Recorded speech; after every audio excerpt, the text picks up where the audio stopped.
Welcome, everyone. On today's podcast, we have partner at Samaipata, Carmen Rico. Welcome, Carmen. Hola, well, hi. Super happy to be here.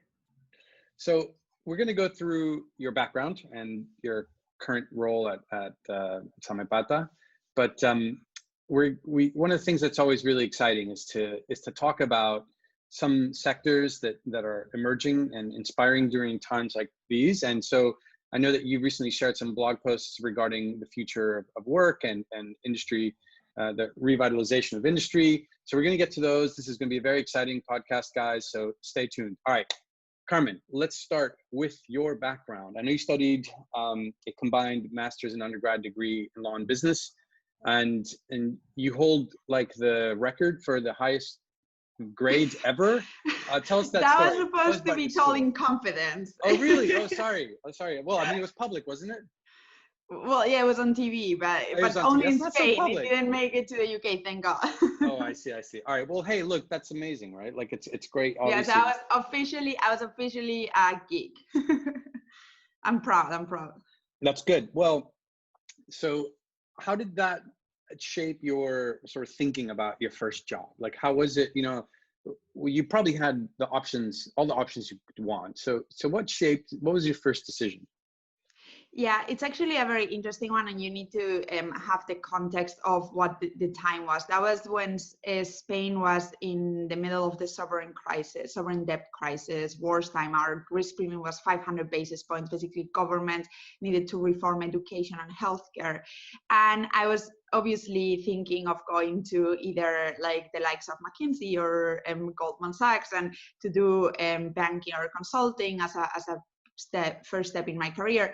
And then I got this phone call from the former president of Congress in Spain, who had won the elections of one region in Spain, and regions in Spain run healthcare and education. And she basically pinged me and said, I am building a cabinet of people who are not party members. Do you want to join?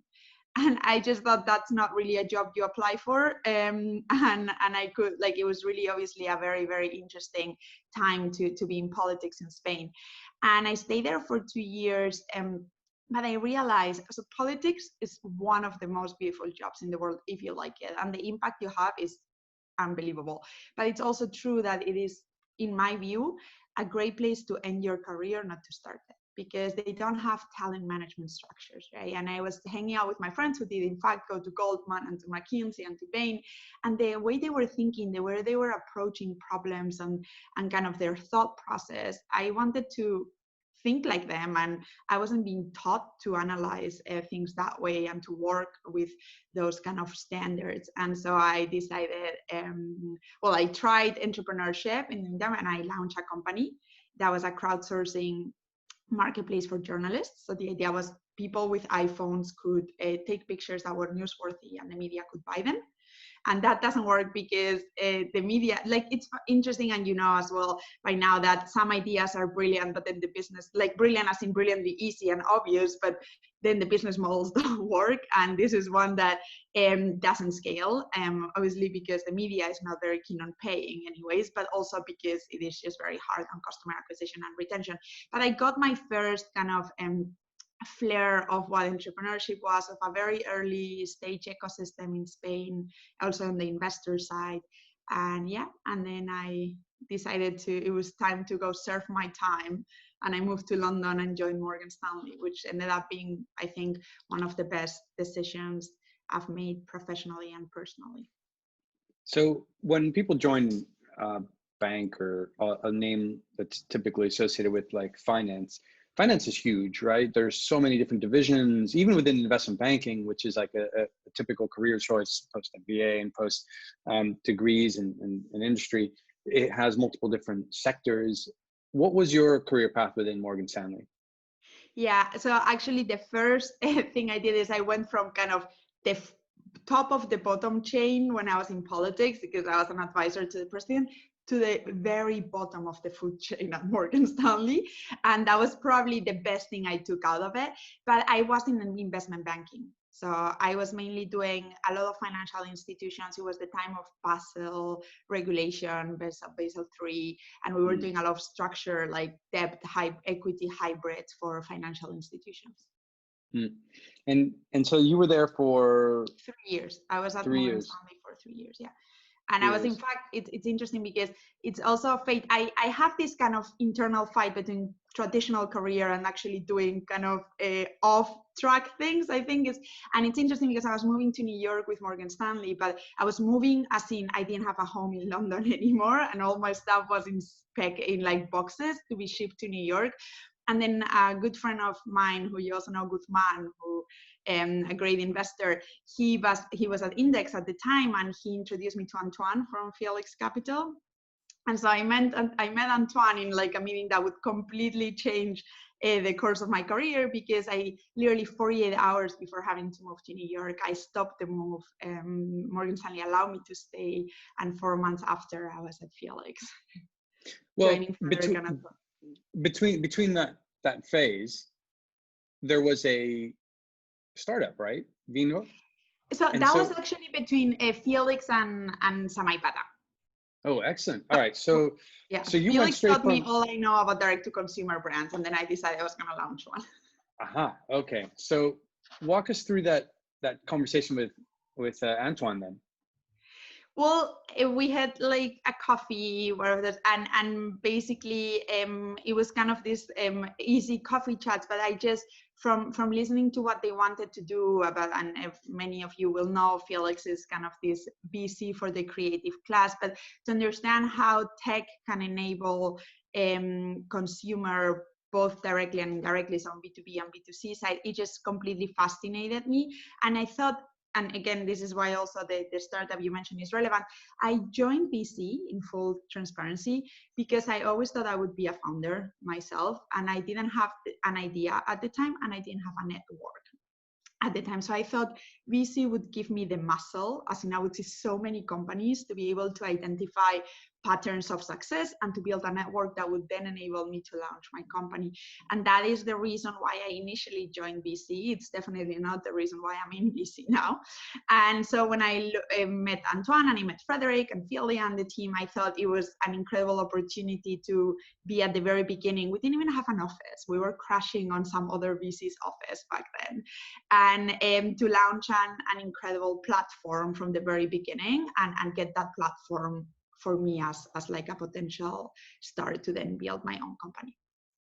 And then maybe there's a combination of lessons learned from working at Felix and then how you wanted to apply those to the company that you built. Because presumably when you start off spending time with a fund like Felix, where it specializes in some of those attributes, you then take those and say, I'm going to take those attributes and apply them to the startup. So maybe walk us through that rationale, because you must have felt like engaged and ready to go, and like, I know everything. Not that you know everything, but you must have been like, I know. So tell us what that was like. I think, so while I was at Felix, we invested in the likes of, to give people an idea, a Goop with Gwyneth Paltrow, which was built from like a newsletter up to like a huge e-commerce and own brand, Urban Massage, Papier, Deliveroo, all plans. Like it just basically, I think if from looking at businesses, learning a lot about great founders, but looking at businesses, there are two things I took from Felix that I knew I would want to achieve in my company. Was one, customer love. And at Felix, they call it the power of brands, but I think like I call it customer love. And two, the power of the community. And this is things I still look for in businesses across sectors. And those are the things that make me really realize they're special businesses. So that is what I also try to create. We, like a friend of mine from school who lived in New York, and I launched a company that was called Reconnect, and it was a direct-to-consumer brand for pregnant women, built under the idea that you could live maternity your own way and still be a woman and still be yourself. And we built that completely from scratch, from idea, just like on a piece of paper. We built a brand, we built a collection, we launched it. There was a point I had 1,100 items of clothes for pregnant women in my living room, because we launched from my living room. I did the whole like very scrappy founder journey, and I didn't even have a boyfriend, and I had like my home full of pregnant clothes for pregnant ladies. But we did the customer service, our own IQ to the returns. It was like the whole thing. And we did it for a year and a half or two, up until I realized that actually it was investor, like I wanted to be an investor, and that I had misunderstood the concept of being a founder versus being an entrepreneur. And I wanted to launch something and create something and have that ownership and autonomy, but I was missing the variety that VC gives you. It was kind of an aha moment, because for somebody who studied so much as I did, this realizing that I actually rather know less about more than more about less was, I mean, I would have never said it if they would have asked me. And so Reconnect took all my savings from banking, zero. Like I had quite a hard 2 years then, but it gave me something that has been invaluable. And this was 3 years ago. And it's the certainty that what I really, really want to do is to be an investor in tech. And it's the first time in my career, and I've been at it for a few years now, where I really know what I want to do. So, yeah. So if we go and play with that interesting time of your life where you explored entrepreneurship as a founder in a business that was catering to a customer that you could connect directly with, a sort of D2C as opposed to B2B, or you know, you said that you realized that you wanted to be a VC, but there must have been some realizations that led to that weren't just that. It must have been like the challenges with product market fit, or like, what are the lessons that you kind of misapplied, or things that you think that you had understood, but then you realized that wasn't working? Or was it entirely because the product itself wasn't what the market wanted? Maybe unpack that for us. Absolutely. So from kind of I will unpack it as an investor, and then I'll get into the personal learning. So I think the pregnant like maternity market is a very difficult one, and it is a similar one in like kind of psychological mechanics as the plus size market. So one thing we failed to realize is that because we hadn't been pregnant ourselves, right? We were applying like our non-pregnant psychology to a hypothetical pregnancy, is the fact that pregnant women don't want to spend a lot of money in clothes that they think they're gonna wear for just a few months. And that is also with plus size, because people in the plus size market, women tend to think that they're gonna lose weight, so they don't want to spend full price. So that is why it's markets where typically it's highly discounted. So that is one, and somebody will find the solution, because still women want to dress like women while they're pregnant. So is it rental? Is it, I don't know, but they will find the solution, but we didn't. So the product people loved, absolutely. Like we had like a lot of customer reviews, even from husbands. Like, so the customer love we felt, but the second challenge was to make it at scale, right? And I think that is probably the biggest learning I took as an investor in terms of how useful it was. It was the fact that customer acquisition is tough and customer acquisition on Instagram, on Facebook, that it takes time, and it's very, very difficult to nail. And you think that you're gonna just like launch a website and people are just gonna run into it, and that is far from true, right? You're not on the street, it's not a store people come to, and you need to manage that, and Facebook audiences are a pain, and then they change the algorithm. So I think I really experienced firsthand the why of like how hard it is to acquire. And then third and foremost, the value of having everything in order. And we were a banker and a consultant, but that really helped of having everything from the very beginning. It doesn't matter if you sell very little, but businesses that have working capital issues, keep it super under control, have every invoice, like just keeping the house ready. It's so much more exciting to go after a client than a customer. But because having good housekeeping won't make you successful, but it will prevent you from dying, which is a very useful thing.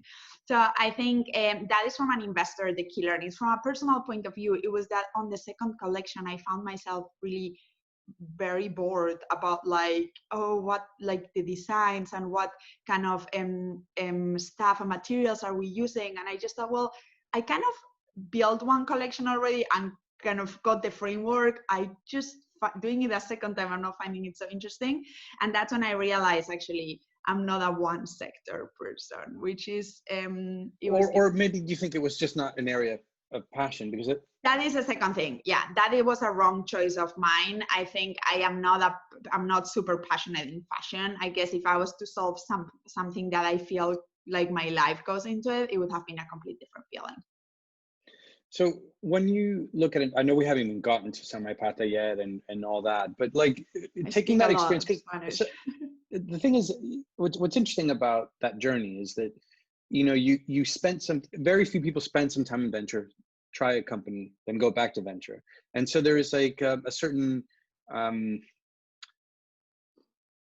challenging of concepts and ideas that then you have to revisit and then rebuild, because your old ones, which were theoretical, have now been met with reality, and then you then build those ideas stronger. And I think very few people can say that. And I'm curious as to, you know, some of those lessons that you just shared right now in terms of, you know, for example, could be passionate about the idea, or having good housekeeping with regards to your books, bookkeeping and everything like that. Looking back,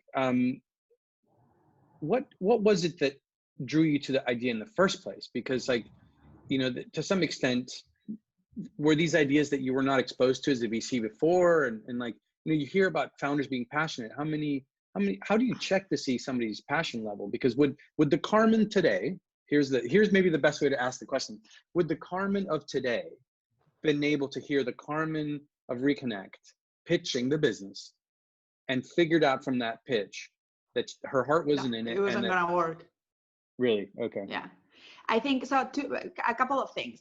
I think there's a lot of unlearning to do, right? Like, we spend our life learning, and we're privileged that our main job is to learn, but there's a lot of unlearning that you also have to do, right? And I had a family preconception, as in all my family is businessman, they're founders, non-tech, nothing very edgy, but I thought I would be one like that. And I made the mistake of, so what drove me to launch Reconnect was the willingness to create, to build something, to own something, like, and not own materially, just have ownership over the workflow, over the concept of entrepreneurship. But what you realize is that you can actually have that concept in VC, and that is actually what the main thing Samaipata has given me. You can, like, really be creating things without having to be a founder if you're not an operator, which is what I realized I wasn't kind of geared towards. Now, how do you check passion? I would have known, because you know how people cover themselves and, like, they're not fully sure.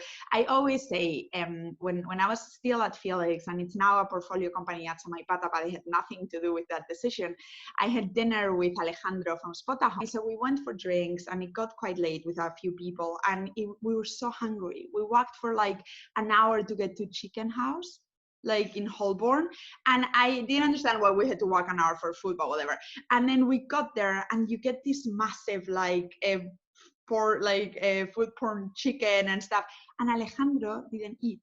He was pitching his business to a couple of other investors, and chicken was there and looking really yummy, and he wouldn't eat. And I was very Spanish mothering, like, Alejandro, have some, and he wouldn't, because he wouldn't stop pitching his business, right? And that is passion. Like, the guy didn't have dinner, and it was like midnight.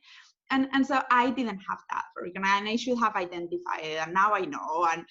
Or many other, like, even in your company, like Johnny from Hopin, he's an amazing example of that. One of your comments. So I think that taught me to also DD, because I've been there when I wasn't fully convinced. So now I can definitely see that. And it only gave me more, like, made me respect founders more and more, because I understand how hard it is. I understand how it is to put all your financials, like all your savings for years, and have nothing after, like, put them at risk. And also how really hard it is to keep being passionate and excited about it when everything seems to go wrong or slower than you thought. And I only have pure respect and admiration for founders after having tried to be one. Well, you also, the quote that you mentioned at the beginning of what you were saying is straight from Yoda: you must unlearn what you have learned. Yeah. So there you go, Carmen. I didn't know you were a Star Wars fan. So let's talk about Samaipata a little bit. How did that relationship start? Walk us through the thesis and what it is that you felt was the right fit. I know there's some people who are, and you wrote a long blog post around how to enter into venture and how to think about a career in venture. And some people are always driven by brands, others are driven by growth, others are driven by entrepreneurship in VC, so VC entrepreneurship. So maybe combine those two things. Absolutely. So I think I knew, so first, Jose is the general partner of Samaipata. He's basically one of the success stories in Southern Europe. He launched and exited a food delivery marketplace that was acquired by Rocket and then Just Eat for like 100 million, which Southern Europe is like a huge acquisition 5 years ago. And I knew Jose from covering Spain while at Felix. And we basically built a relationship through a time, and Samaipata was investing from the very beginning in the UK and in France as well, but from Madrid. And I was very adamant to him that I didn't think that worked, that I didn't think that you could be an emerging brand in Spain and expect to get access to the best deals in the UK and in France. It was too competitive. And so one day, Jose, who like is the most thoughtful, analytical person you can meet, he was like, well, why don't you put your money where your mouth is and just join and kind of launch that hyper local strategy in multiple locations. And here it goes. I was at Felix. Felix was doing incredibly well. We had raised a second fund. And it was kind of quite an incredible platform to be. Deal flow was insane in Europe and in the US, but I was missing that kind of entrepreneurship side or ownership, and what basically Jose offered me is to launch a fund in the UK to own that part, and that for me was actually the perfect fit between being entrepreneurial but keeping that curiosity that is the second main driver in my case, open, and also focus on Seed, which is by far my favorite. I'm a people's person very much, and Seed is like my passion. And so I actually did do that and put my money or my lack of savings where my mouth was, and I opened the French office and hired somebody French because, as many know, when you work with French people, as I did, you learn that if you want to do something interesting in France, it is good to have French support. So we have a fantastic investor running France, and I focused in the UK, and I basically do everything from deal sourcing up until portfolio management and even fundraising. And we do, so Samaipata is quite special. On top of having a name that is very hard to pronounce, but that you pronounce very well, Samaipata is a pre-Series A fund investing in digital platforms and marketplaces. So we are specialized by stage, and we do typically 1 to 4 million rounds that we lead, with average ticket sizes of 1 to 1.5 million. And what's even more interesting is we're sector agnostic, but we're specialized by business model. And what is a digital platform? Because a digital platform can basically be everything. For us, is a digital framework connecting 2 or more sites with multiple participants each site. And the platform regulates that interaction, sets the rules for that interaction. So it can be a pure marketplace connecting buyers and sellers and taking a fee. But it can be a SaaS-enabled marketplace, so a SaaS platform that then grows into a SaaS features or workflow tools that then grows into a platform by bringing on third parties.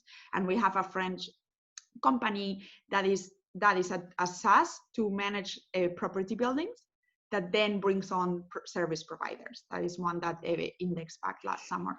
So maybe on that note, to further explain the thesis, maybe walk us through the areas that you're most excited about right now, the top 5 sectors, because then that gives people sort of perspective how your investment thesis shifts in light of what we're experiencing. Sure. So there are two parts to that. As business model, what I'm most excited about in digital platforms is 2 things. One, the ability to go horizontal, so of platforms to expand across the value chain. So if you think about it, we have a company that connects R&D design engineers with manufacturers of parts.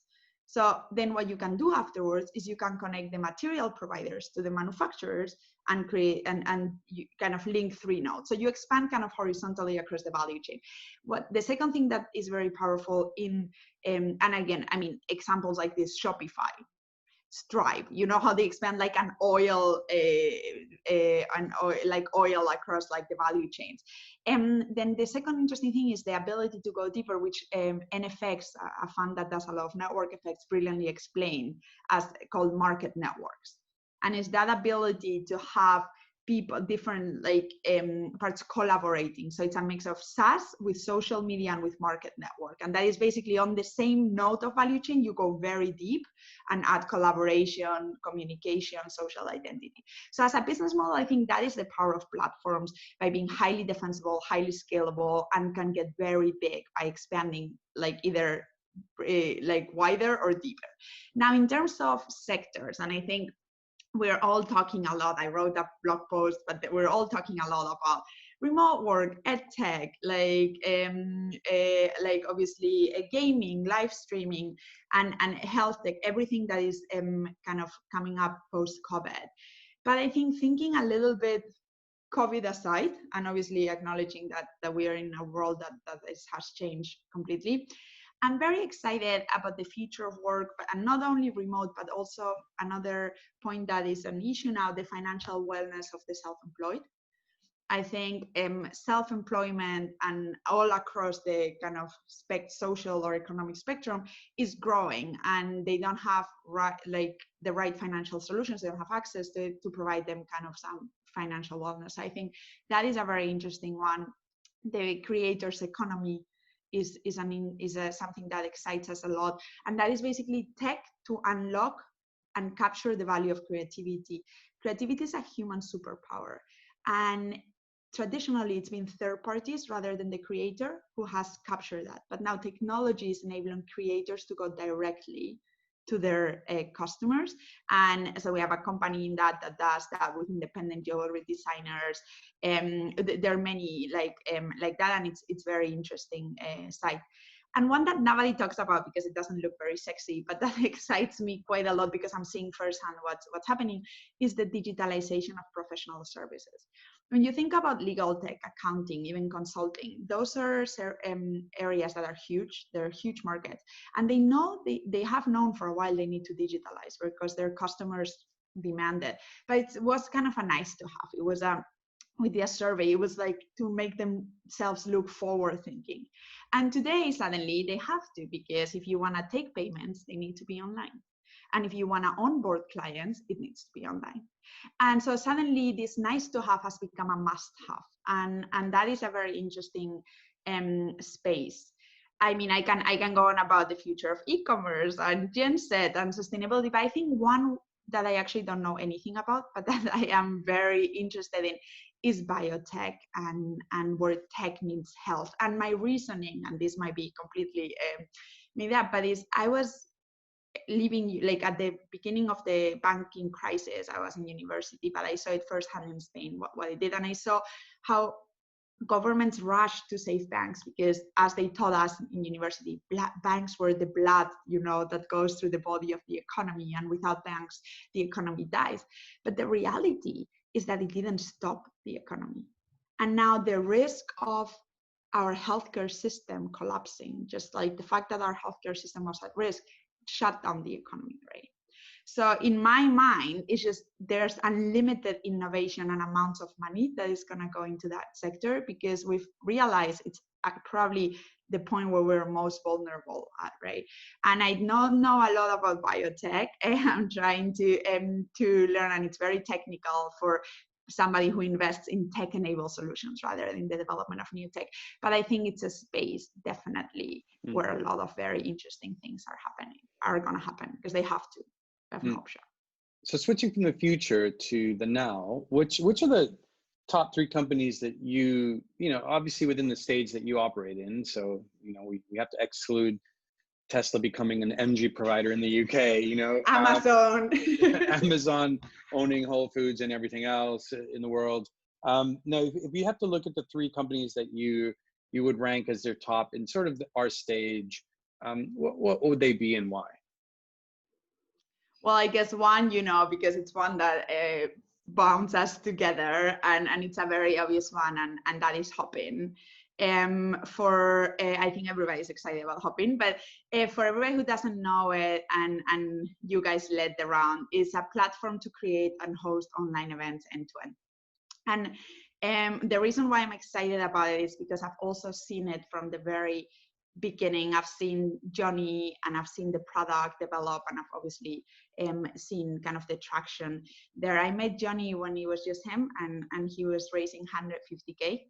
And credit to, and this is important, credit to one of the best business angels in London, who also you know very well, called Andrew Bites, because he is the person who actually met Johnny for the first time and who introduced Johnny to me.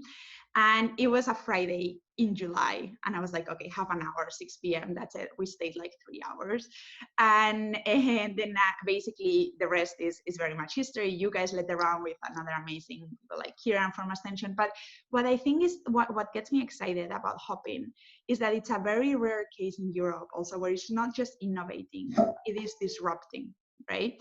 And that is a very, and you know, we see a lot of companies, and we don't see that many that completely reinventing experiences and using tech to reinvent, not just to bring offline events online. That's not even the point. It is to completely reinvent the way we engage, the way we attend events, the way we network.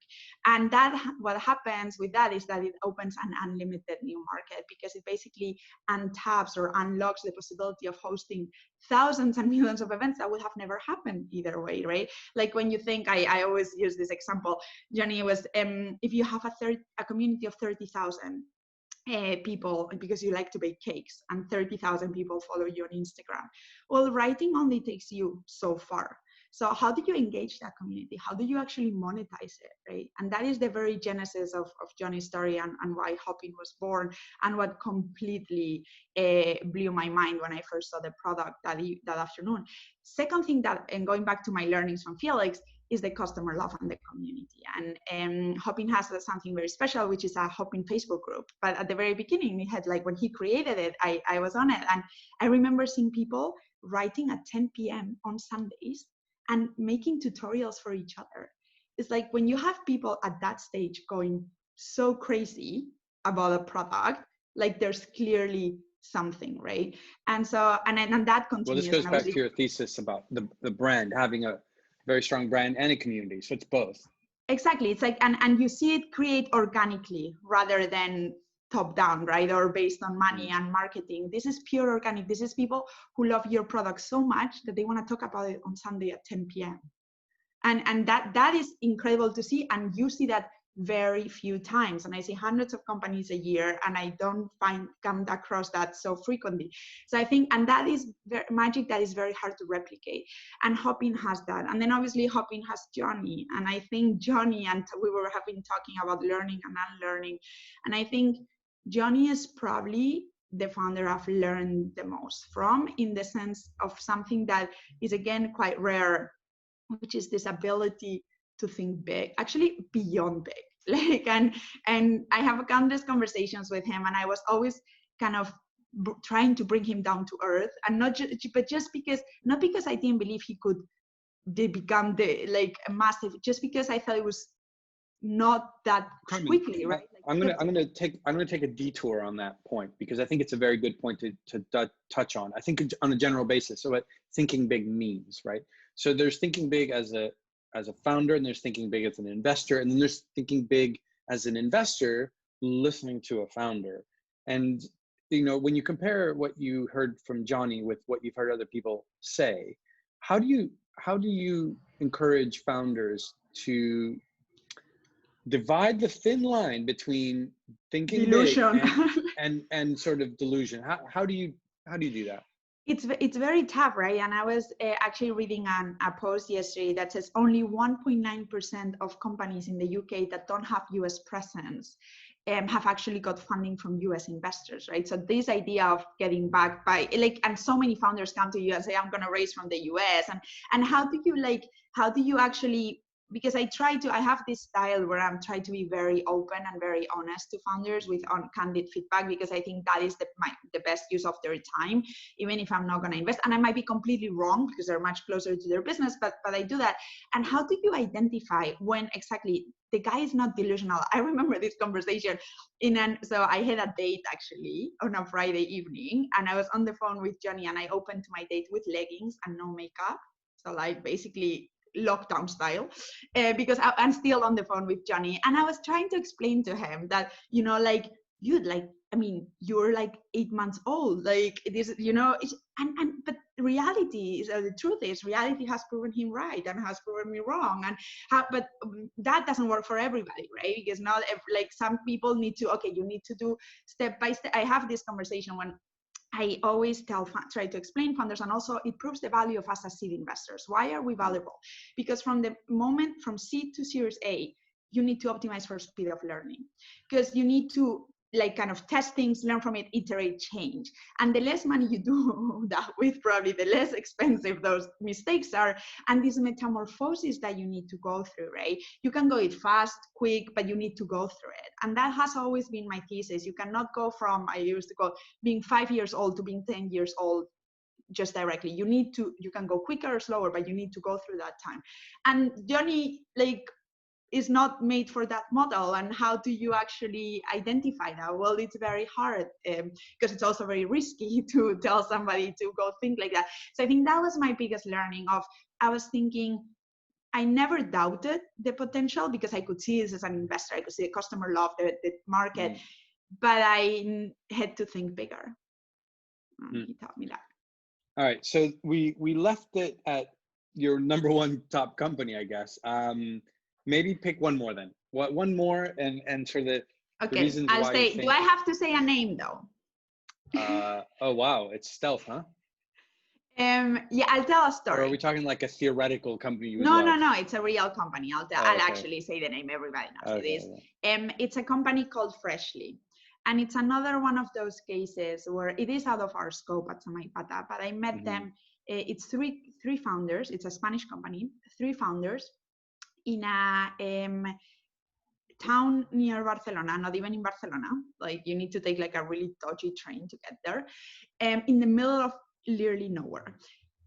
They are from a town that is less than 20,000 inhabitants. They went to a normal university. They got together and decided to launch a direct-to-consumer beauty brand that was organic and that was very mission-driven in the values that they represented. Well, I met them when they were doing 300K, and it was the first year. They obviously didn't even know what a VC was. This like they basically, and I won't be specific, but this month of March, lockdown obviously in Spain was pretty harsh, but the logistics was still working. But the Freshly guys decided that they shouldn't deliver because they didn't want to put at risk their employees. So they stopped operations completely. Well, they still made 6 figures in sales, in pre-sales, with people who didn't even know when it was going to get delivered because nobody knew when lockdown was going to end, right? And that again drives into the power of a brand, the power of a community, that there's no money that builds that. Like you need to have that and then put money to scale it, right? And it's one of those, again, a complete outlier story. And they're creating a multi-million company in 3 years, growing 5x a year. And they invested, and this is the interesting part, they invested 20K. That's the only investment, and it's their savings. And this goes back again to products that are magic from the very beginning, and then you obviously need money to scale it. But yeah, so that is another one of my top companies, direct to consumer brand, beauty brand, huge market, but more than that, huge customer love.